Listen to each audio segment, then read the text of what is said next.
이재명 정부가 들어서면서 이 국내 증시, K증시 부양 기대감이 아주 높아지고 있습니다. 특히 코스피 5천 시대를 열겠다는 이재명 대통령의 공약은 국내 증시의 최대 화두로 떠오르고 있는데요.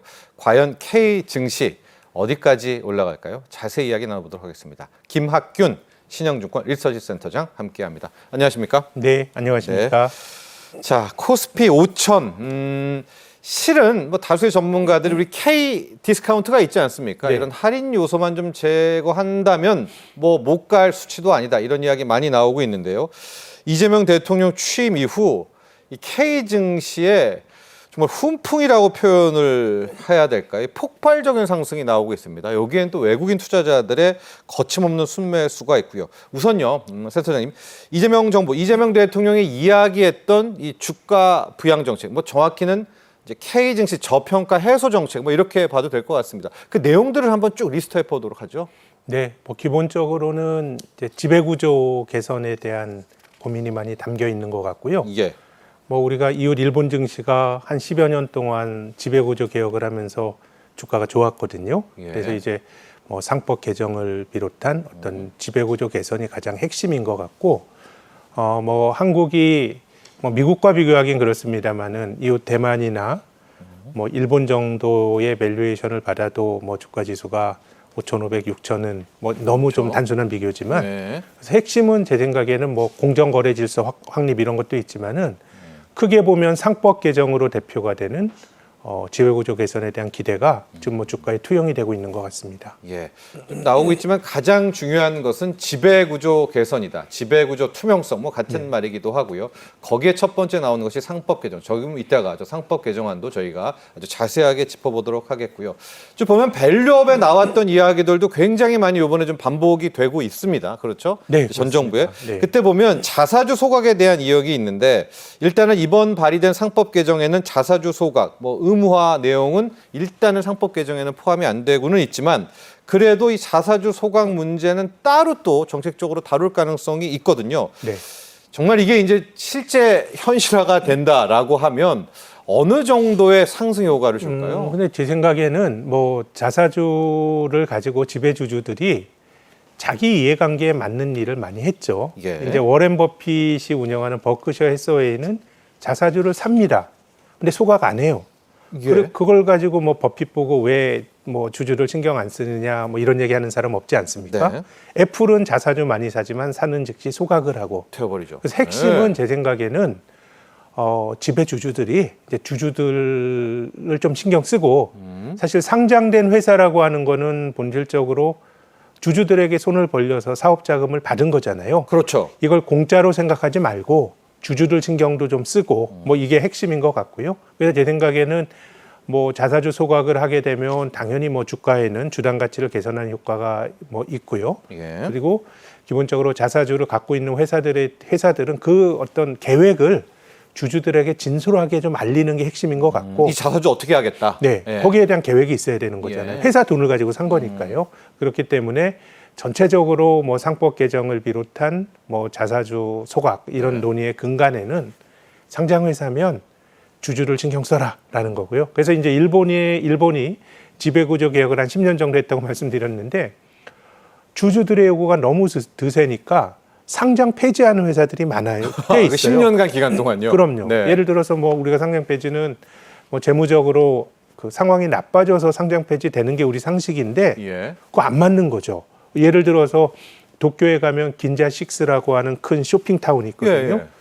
거기 그 컨비니언스 컬처 클럽이라고 하는 일본 상장사가 그거 운영하는데 이 상장사는 그 빌딩을 되게 쇼핑몰을 고상하게 운영하고 싶어 해요. 그래서 뭐 츠타야라든가 서점도 넣고. 예. 근데 주주들 입장에서는 상장된 회사인데 왜 거기 서점 넣니?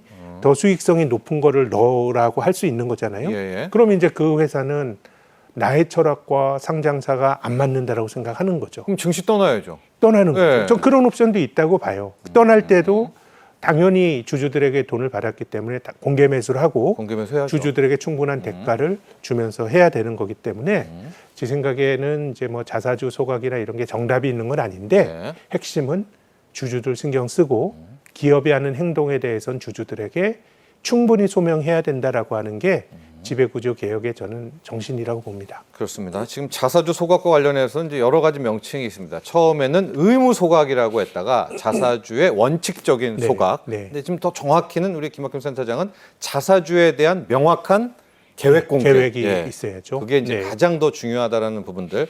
아마도 이 자사주에 대한 정책은 따로따로 계속해서 나오지 않을까 이제 예상을 하고요. 가장 중요한 상법 개정안에 대한 이야기를 하도록 하겠습니다. 네. 우리 김학균 센터장께서도 계속해서 이번에 이재명 대통령 주가 부양의 핵심 지배구조 투명성, 네. 지배구조 개선, 또 기업의 투명성 이야기를 하고 있습니다. 상법 개정. 이게 어떻게 바뀐다는 거고 이게 어떻길래 지금 주가를 이렇게 띄우고 외국인 투자자가 들어오는지 여기까지도 한번 좀 설명을 해주셔야 네. 될 것 같아요. 지금 상법에서 이제 이사라는 게 있죠. 네, 사실 이사회. 이제 이사회. 네. 이사회라고 하는 게 그게 어떤 역할을 하느냐인데 실은 이사회는 주주총회에서 뽑습니다. 내가 어떤 회사의 주식을 산다 그래서 그 회사의 경영에 참여하는 거 아니죠. 그렇죠. 경영을 하는 전문가들이 따로 있어요. 우리가 네. 주주가 된다 그래서 그 기업을 운영하는 사람보다 더 잘알기 어렵거든요.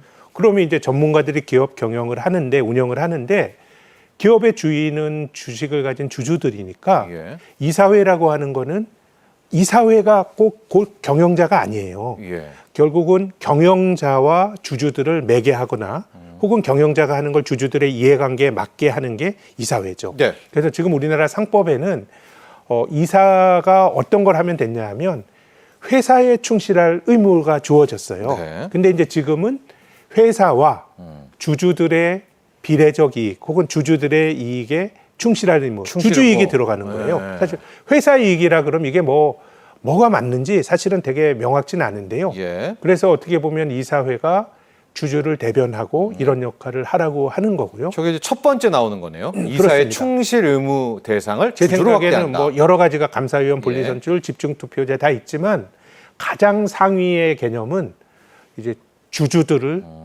그 대변해야 된다라는 예. 거예요. 그래서 저는 우리나라 대기업들이 이제 인수합병을 했죠. 네. 근데 인수합병을 했는데 결과적으로 보면 그 인수합병이 잘 된 데도 있어요. 잘 된 네, 데도 예. 있어요. 근데 이제 우리가 인수합병을 할 때 그 어떤 합병 비율이 대체적으로 오너라고 불리우는 이런 그 지배주주들에게 유리하게 되는 경우들이 참 많았거든요. 네. 그럼 두 회사 합병을 해요. 근데 우리나라가 그 미국처럼 지주회사만 상장되고 자회사가 상장이 만약에 안 된다 그러면 네. 자회사 간에 무슨 일이 벌어져도 사실 상관이 없어요. 지주회사, 투자자는 지주회사 지분만 가지고 있으면 되는데. 근데 우리나라가 여러 가지 합병 과정에서 희한하게 지배주주들에게 유리하게 합병 비율이나 이런 것들이 결정되는 경우들이 되게 많았고. 오너. 예, 오너. 예. 그래서 그러면은 합병하는 회사에서 그러면 불리한 합병 비율을 받은 회사의 이사회는 네. 그거는 뭐 하는 이사회냐는 거예요. 자기들의 주주를 옹호해야 되는 거거든요. 그래서 저는 기본적으로 지배구조 개선이라고 하는 건 핵심은 주주들 신경 쓰고 상장회사는 네. 그렇지 않으면 상장 안 하면 돼요. 그건 상장했기 때문에 지는 책무예요. 네. 상장회사 우리가 영어로 고 퍼블릭이라고 하거든요. 네. 이제 퍼블릭이 됐기 때문에 두루두루 신경을 쓰라고 하는 거기 때문에 특히 이사들이 주주들을 신경 써야 되는 여러 가지 책무들이 주어지는 게 네. 가장 핵심적인 변화입니다. 자, 상법 개정안 이미 발의가 됐고요. 저희가 앞서 표를 또 여러분에게 보여드렸었는데요. 이 밖에 뭐 감사를 제대로 뽑는 3% 룰도 있고요. 집중 투표제를 통해 가지고 앞으로 이 주총회에서도 작은 이 소액 주주의 목소리도 내는 이제 여러 가지가 있는데 더욱 눈에 들어오는 것이 저기 위에서부터 4개를 보시면 공포 즉시 시행입니다. 아마 이제 발의가 됐고 본회의 가면 이재명 대통령이 뭐 지난번처럼 거부권은 하지 않을 것 같고요. 그러면 빠르면 6월 둘째 주부터 바로 상법 개정안이 시행이 돼버리는 거 아니겠습니까? 네. 지금 재계에서는 막 지금 발등에 불 떨어졌다. 우려의 목소리도 표명을 하고 있는데 뭐 보완이 있을까요? 아니면 지금 이제 재계에서는 또 어떤 입장인지도 한번 들려주시죠. 저는 뭐 세상에 네. 100% 선, 100% 악, 우리가 살아가는 제도는 그런 건 없다고 생각해요. 네. 그러니까 우리가 어떻게 보면 오너의 중요성, 어떤 창의적인 어떤 기업 경영인의 중요성 이런 것도 사실 있는 거예요. 네. 주주들이 오너의 결정보다 결정을 잘한다고 하는 또 그런 보장은 없어요. 근데 이제 상법 개정안에 대해서 걱정하는 사람들 입장에서는 재계에서 주주들이 너무 자주 바뀐다는 거예요. 한국의 개인 투자가들의 1년의 회전율이 300%라는 거 아니에요? 예. 주식을 샀다 팔았다 하니까 이 주주들은 기업의 장기적인 이익에 대해서 관심이 없을 수가 있고 그렇기 때문에 뭐 입에 달콤한 뭐 배당이나 요구하고 예. 당장 입에 달콤한 약을 그 사탕을 요구할 수 있기 때문에 장기적인 기업 가치 제고가 어려울 수 있다는 게 기업이 가진 걱정이고 예. 전 세계적으로 뭐 사이버 매매가 늘어나고 하면서 주식 회전율이 높아지면서 주식 보유 기간이 짧아지고 있다는 거는 저는 뭐 이런 것들 뭐 걱정할 수 있다고 봐요, 개념적으로는. 네네네. 자, 근데 우리나라가 말입니다. 미국 기업처럼 상장사들이 뭐 배당을 많이 하고 자사주를 사고 이러기는 어렵습니다. 한국 기업들은 투자 많이 해야 돼요. 우리나라 장치 산업 중심의 경제니까 반도체가 대표적이잖아요. 돈 벌면은 애플처럼 번 거보다 더 많이 주주들에게 돌려줄 수 없죠. 애플은 제조회사가 아니잖아요. 네. 그냥 마케팅이고 기획하는 회사고 제조는 그냥 다 아웃소싱을 주지 않습니까? 근데 한국의 삼성전자나 SK 하이닉스는 벌면 돈 쌓아놔야 돼요. 또 설비 투자해야 되니까. 네. 그렇기 때문에 한국의 주주 환원이 뭐 미국과 비교하는 거는 온당치 않아요. 그렇게 하기도 어렵고 네네. 그러단 정말 기업이 망할 수 있어요. 근데 동북아 나라들은 우리나라와 비슷하게 다 제조업 중심의 나라거든요. 그럼 우리 기업들이 벌어들인 당기 순이익에서 주주들에게 주주 환원, 이 배당으로 주는 배당이요. 배당 성향을 한번 볼까요? 이게 한 2007년부터 비교할 수 있는 데이터가 나오는데 작년까지 18년 동안에 대만보다 한국 상장사의 배당 성향이 높았던 적이 한 번도 없었어요. 2007년 이후에요. 예. 뭐 데이터가 2007년부터 나와서 그래요. 네, 그 전엔 모르고 그 전에도 높았을 것 같지는 않아요. 네. 일본보다 높았던 게 18년 중에 한 번. 언제였습니까? 그 2023년인가 그래요. 예. 중국보다 높았던 게 한 번. 그럼 아니, 같은 중국보다도 우리가 못했습니까? 그럼요. 그러면 같은 제조업 중심의 나라인데 예. 왜 일본과 대만이나 중국보다 심지어 못하다라 그러면 예. 이건 저는 부작용을 말하기에 앞서서 한국의 주식 투자자들이 뭐 봉입니까? 네.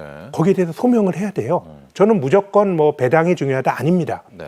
우리가 최근에 삼성전자 투자하신 분들은 고생 많이 하셨고 하이닉스, SK 하이닉스 투자하시면 좋으셨죠. 네. 네. 근데 최근 15년 동안 보면 배당 성향이나 배당은 삼성전자가 하이닉스보다 훨씬 더 모방 기업이었어요.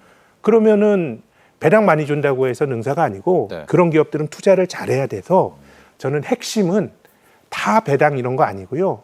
주주들에게 뭔가 좀 설명이 필요하다고 생각해요. 배당 안 하면 안 하는 대로 네. 이 돈을 어디 쓰겠다라고 하는. 그래서 저는 지금 한국에서 벌어지고 있는 거버넌스 지배구조 개선에 대한 논의가 우리가 독자적으로 한다기보다는 일본이 한 10년 동안 했던 걸 우리가 본따서 하는 거거든요. 네. 그거에 한번 성공한 경험이 있어요. 알겠습니다. 그렇기 때문에 저는 한국 시장에 굉장히 큰 기회가 있다고 생각합니다. 자, 센터장님. 네. 지금 이재명 대통령 취임 직후 국내 증시가 폭등을 하면서 2,800선을 훌쩍 넘어서 네. 뭐 여름에 3천 간다 이런 이야기까지 좀 나오고 있고요. 좀 섹터별로 보면 특히 상법 개정안과 관련돼서 이 지주사 테마 네. 또 저 PBR이라고 하죠. 네. 여기에 외국인들도 지금 굉장히 많이 달라붙고 있고 뭐 주가가 30% 40% 단기간에 뭐 1, 2주일 사이에 급등하고 있고요. 시장에서는 이제 행동주의 펀드들까지 들어올 거다. 그러면 뭐 M&A 이슈까지 불붙을 거다. 이제 이런 이야기까지 나오는데 이런 흐름 맞습니까? 이렇게 좀 갈까요? 당분간? 조금씩 넓어지겠죠. 넓어질까요? 근데 이제 한국이 행동주의 하기에는 참 척박하죠. 이게 뭐 좁은 땅덩어리에서 학연의 지연의 뭐 지배주주 경영진에 맞서서 하긴 힘든데 네. 근데 우리랑 비슷한 나라가 일본이죠. 네. 뭐 다를 게 뭐 있어요. 근데 아베가 살아있을 때 서드 포인트라고 하는 굉장히 유명한 행동주의 펀드의 대표인 댄 로브를 예. 총리 관저에서 그냥 아베가 만났어요. 가타부타 얘기도 없이. 네. 근데 그 시장에 그 던지는 시사점은 되게 분명하죠. 아, 일본이 너무 정체돼 있고 잘 안 되니까 행동주의 펀드라고 하는 매기를 풀 거야라는 거였거든요. 아, 혼내려고 부른 게 아니라. 그거는 뭐 나는 거기에 대해서 불편함을 느끼는 기업도 있고 좀 그럴 수도 예. 있다고 봐요. 근데 이제 저는 그 세상에서 벌어지는 사람 사회에서 벌어지는 일이 자연과학에서 실험하듯이 네. 아주 진공관에서 모든 조건을 그냥 통제해서 하는 게 아니거든요. 네. 하다 보면 저는 부작용도 있을 수 있다고 보는데 전체적으로는 저는 지배구조에 뭔가 한국도 탄성을 가져오는 게 실보다는 득이 훨씬 많은 것 같고 네. 일본도 그런 변화들이 지난 10여 년 동안 있었다는 말씀을 드리고 싶습니다. 자, 단기, 장기, 이 장단기 전망 좀 한번 여쭤봐야 되겠습니다. 당장 올해 뭐 코스피 흘러감 좀 궁금하기도 하고요. 이재명 대통령의 코스피 5천 시대는 또 어떻게 바라보고 계시는지 두 가지만 함께 좀 의견 좀 듣고 싶습니다. 일단 뭐 우리 연내. 신정부 출범이 정책이 제 생각엔 지배구조 개선에 대한 정책도 있고 또 앞서 말씀하신 것처럼 이 내수 부양 정책도 굉장히 주식시장에 추경이요. 큰 영향이 네. 되는 것 같아요. 네. 사실 정부가 돈 써가지고 장기적으로 경제를 성장시키겠다라 그러면 사실 성장 못할 경제는 없어요. 네. 근데 불황일 때는 정부가 뭔가 해야 돼요. 그 효과가 있어요. 근데 지금 한국의 내수는 민간 소비, 설비 투자, 건설 투자 전부 불황이거든요. 네. 그러면 지금은 굉장히 정부가 돈 쓰는 거에 대한 논란이 많겠지만 지금 쓰는 돈은 확실히 저는 효과가 있을 수 있기 때문에 전체적으로 지배구조 개선과 내수 부양 정책을 본다 그러면 네. 올해 한국 시장의 흐름은 저는 괜찮을 거다라고 생각을 하고 있고요. 뭐 장기적으로 뭐 5,000포인트 언제 갈지 뭐 이런 건 모르겠지만 네. 앞서서 제가 이제 대만과 비교를 했는데요. 우리가 뭐 대만 정도의 주주 환원과 대만 정도의 밸류에이션을 받는다 그러면 뭐 5,500, 6,000 갈 수 네. 있으니까요. 1,500선 정도더라고요. 네. 그렇게 보면 뭐 이게 뭐 엄청나게 가기 힘든 것이 뭐 당장은 아니겠지만요. 네. 지속성을 가지고 추진하는 게 되게 중요할 것 같고 그래서 뭐 한 가지 꼭 말씀드리고 싶은 거는 밸류업이라는 거 지난 정권 때부터 시작했거든요. 네. 전 이거 이름도 바꾸지 않고 계속 했으면 좋겠습니다. 기업들에게 요구를 하고 기업이 거기에 대해서 반응을 하고 하는 일종의 소통의 과정이 시작됐거든요. 네. 그래서 우리가 이런 불씨를 잘 살려나간다 그러면 뭐 이웃 일본이 했는데 우리가 뭐 못하란 일본 참 변하기 힘든 나라잖아요. 그렇죠. 그렇게 해냈잖아요. 보는 예. 일본을 보면 한국도 좀 잘 될 수 가능하다. 있지 않을까라는 저는 기대가 큽니다. 자, 이걸 봐야 되겠어요. 변수 부분 봐야 될 것 같습니다. 이제 트럼프 대통령, 트럼프 관세라는 변수도 있고 환율도 좀 함께 다뤄봐야 될 텐데 이 환율 원화 절상입니다. 원화 강세인데 이게 뭐 수출 기업엔 안 좋다고 하더라도 주식 시장에는 또 그렇죠. 호재다라는 시선도 함께 있거든요. 환율과 함께 우리 센터장께서 생각하는 변수, 뭐 암초 우리가 조심해야 네. 될 부분도 함께 좀 다 뭐 제 평가해 생각에는 뭐 장기적으로 한국이 뭐 경제가 드라마틱하게 좋아지거나 뭐 그랬으면 좋겠지만 뭐 지배 구조라든가 이런 부분들이 더 핵심적인 변수인 것 같고 장기적으로는 뭐 경제나 기업이나 성장의 동력을 찾는 건 이제 중요할 것 같은데 뭐 잘 될 수 있다라는 뭐 그런 확신이 들진 않냐고 큰 도전일 것 같고 네. 트럼프의 보호무역 이런 것도 도전일 것 같고요. 그렇죠. 관세 오히려 환율은 기회가 될 수 있다고 생각합니다. 절상이요. 그럼요. 환율 하락이. 예, 통화 가치가 절상이 될 때 그 국면에서 외국인이 주식을 안 산 적이 별로 없었어요. 맞습니다. 근데 원달러 환율이 너무 떨어져서 원화 가치가 너무 절상이 되면 한국 수출이 어려워지죠. 예. 근데 지금 우리가 4월 달에 원달러 환율 4월 10일 날 1,480원 갔거든요. 네. 그때 1,500원 가지 않을까 걱정했어요. 맞아요. 거기서 100원 떨어졌거든요. 네. 그럼 여기서 100원 더 떨어진다고 한들 그게 무슨 심각한 부작용이 있겠어요. 지금은 오히려 미국도 이 스티븐 미란이라고 하는 예. 그 백악관의 정책 자문이죠. 이 사람이 미란 보고서라는 걸 통해서 미국의 무역 수지 적자를 줄이기 위해서는 관세도 관세지만 다른 나라 통화 강하게 해야 된다고 주장하거든요. 약달러. 예. 네. 이게 너무 강하게 진행이 되면 문제가 있는데 지금은 굉장히 절묘한 기간인 것 같아요. 네. 원달러 환율이 여기서 뭐 5, 60원, 100원 더 떨어지더라도 저는 뭐 별일 안 날 거라고 봐요. 1,200원 가도 예, 수출 그럼요. 기업들. 예. 우리가 2022년 레고랜드 사태 있을 때 1,440원 환율 갔거든요. 예. 8개월의 환율이 1,220원 됐어요. 220원 떨어졌어요. 예. 우리가 1,200원대 환율이 언제인가 사실 기억도 잘 안 나실 수 있는데 네. 그렇게 움직일 수 있는 게 환율이고 그 국면에서 외국인 투자가들이 주식을 16조 원 정도 샀거든요. 네. 그래서 원달러 환율이 여기서 많이 떨어지게 되면 거기서부터 걱정이 될 것 같은데 지금 1,350원대 환율이라 그러면 오히려 환이 제 생각에는 주가를 밀어올리는 외국인들의 매수를 불러오는 또 중요한 또 동력이 될 수도 있다고 생각합니다. 자, 마무리 짓도록 하겠습니다. 코스피 5천 시대 이렇게 이야기를 하면 참 갈 길이 먼 것 같지만 한국 증시 저평가 해소 이렇게만 바라보면 그러니까 원래 우리의 가치만 제대로만 받는다고 하면 글쎄요. PER, PBR 기준만 해도 또 5천이 먼 뭐 수치는 아니란 말입니다. 지금부터 정부 또 우리 기업들, 우리 개인 투자자들까지 어떻게 좀 한 마음 한 뜻으로 가야 될까요? 저는 우리가 장기주의를 좀 견지했으면 좋겠어요. 아까 제가 삼성전자와 하이닉스 말씀드렸는데 네. 꼭 뭐 당장 손해 지는 배당이나 당장 자사주 매입이나 주주들이 바보가 아니면 꼭 그런 거 아니거든요. 기업이 잘 될 수 있는 것들을 생각해야 되는데 네. 저는 기업이 가장 중요하다고 봐요. 상장사들이. 예. 예, 이제 주주들에게 지원을 받은 상장사 이 돈이 공짜가 아니고 조금만 주주들을 신경 쓰는 그런 정책을 하는 게 좋고 전 이걸 피해가기 어렵다고 봅니다. 지금 이거는 민주당 정권이 출범해서 하는 것도 있지만 예. 2019년에 한국에서 주식 투자하는 사람 600만 명이었어요. 지금 1,400만 명입니다. 예.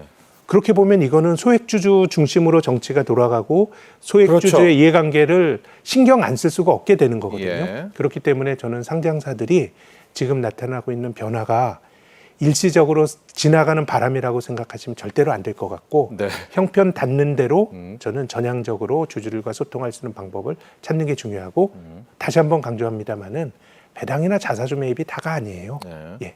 알겠습니다. 자, 오너분들 또 현재 기업의 경영진들 지금 불고 있는 바람이 일시적인 것은 아니라는 거, 예, 그걸 좀 기억했으면 한다. 또 이런 조언 주셨습니다. 자, 지금까지 김학균 신영증권 리서치 센터장과 함께했습니다. 오늘 감사합니다. 감사합니다.